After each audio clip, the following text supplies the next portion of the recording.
د ظلم تعریف دا دی چې یو کس چې کوم دی نو هغه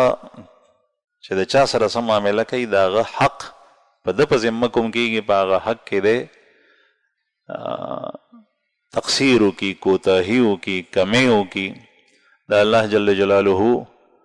په حق کې ظلم دا دی چې د خدای بندگی په هر انسان باندې فرض ده، دی د الله جل شانو بندگی کو کوتاهي کوي، دا ظلم دی.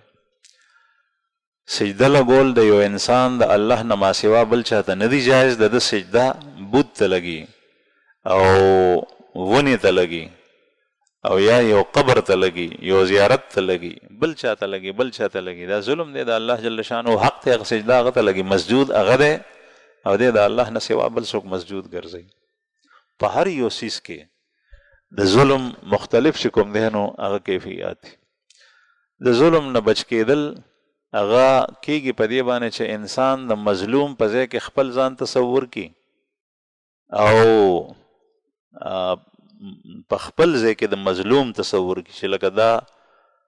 زه چې څه معامله دې سړي سره کوم، که چېرې زما په ځای کې دی وی او د ده په ځای کې زه وی، بیا ما څنګه غوښتل، دې سره ظلم اسان شي.